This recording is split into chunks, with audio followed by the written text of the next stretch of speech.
So who did you see yesterday? I got to see Peter Schwartz at 1:30, and Mickey and I and went to got to go back for the 3 o'clock visit. Peter Schwartz couldn't express enough how grateful he was to be visiting, to have someone that cares about him enough to come and say that we love you and you're not alone. Hmm. That meant a lot to him. That's so awesome. What was like the general feeling amongst the prisoners and stuff? You said, what do you think? Like now that you've been there a couple times, you met a couple different ones. Um, what's the general, what's the general feeling? What's the morale like? That kind of stuff. Well, I think that the morale, as far as them being able to have that outside contact, has really helped them. Um, they they realize and are conveying that feeling that they know that patriots have not forgot them and that there are people standing behind them and that support them 100%. And when I went in there to visit Peter Schwartz yesterday, he didn't know that he was even getting a visit. Oh, that's cool. Somehow they missed letting him know till like a few minutes before that. And they couldn't even tell him who he was visiting. They didn't know. So, when he came out, there was only, I think, 5 or 6 of us on the first visit. And when he came through the door, he wasn't sure who he was visiting, so he looked around the room and he got to me and his eyes just lit up. He's like, "That's gotta be Sherri. That's gotta be Yeah. who's here to visit me." But That's it great. was great to feel that love back from them.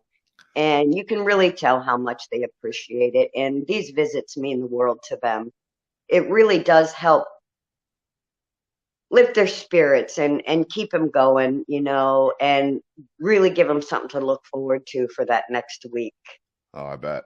I You bet. really are on edge the whole The time. ladies Ladies actually go through a pat down process a couple more times than the guys do. Oh, But lucky you. Yeah. no, no. Well, I should probably leave the orange jumpsuit at home then. Don't wear that. Yeah, Probably I'm a bad idea. thinking. I don't want to get mixed up Yeah. with the. I got you. So you saw Peter Schwartz first. Yes. Any commentary? Well, Peter Schwartz went there that day, um, strictly to hear Trump speak. He didn't go for a protest. He didn't go for anything else but to hear Trump's speech. And he said when he first got there, they couldn't find a parking spot anywhere. And he ended up parking in a parking lot that was very close to the Capitol. And he's like, man, I got to walk all that way. Little did he know he'd end up very close to his car. Ugh. So he was there with his wife that day. And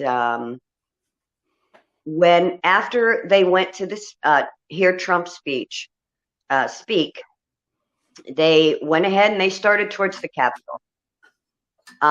When they got to the Capitol grounds, they were immediately met with being shot with rubber bullets. They were in a peaceful crowd. He saw up ahead the police line, but just as they were approaching, just walking, they were being hit by rubber bullets. When he got close to the police line, at one point he could see the ruckus happening up front. And before anyone could even blink an eye, they were in the thick of it. They were, the way he explained it to me is that when they got close, somehow the police line got opened up. That's weird. And they were just kind of in the thick of the crowd and they started getting pushed forward. He was trying to protect his wife from getting crushed. So yes, he put his hands forward, and it was pushing others onto the police. They, as I said, they were immediately hit by rubber bullets. They, from what I understand, he did not enter the Capitol that day. After, while they were in the crowd, people were handing things to each other over top of the crowd. He reached back, somebody tapped him, he reached back, he grabbed whatever was being handed to him, he looks at it, it's a pepper spray. He kept handing it forward. He didn't want anything to do with it. But at one point, he had one in his hand. The guy and went to hand it off. Guy says, "I don't know how to use this thing." He pulled the safety off and handed it to the guy. He got another one in his hand. Because of the them nearly being crushed and being so close to the police, he started spraying. He said, "I did not spray it directly at the police. I just knew I couldn't breathe. And I needed to help stop what was ever happening."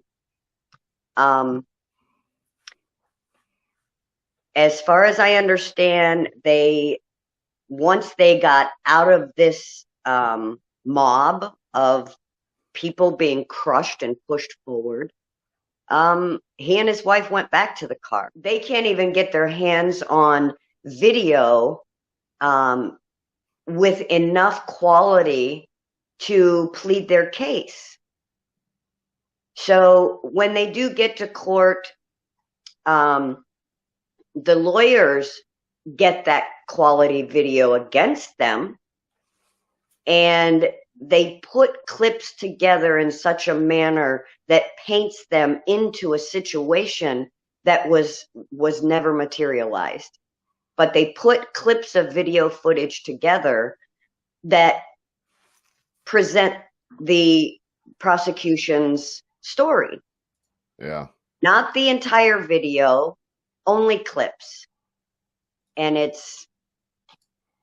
they're defenseless in all this. You know, they don't get to talk to their lawyers much. And most of the time their lawyers aren't even fighting for them. It's horrible what's happening to these guys. He is in pretty good spirits and looking forward to a life after, whatever that looks like.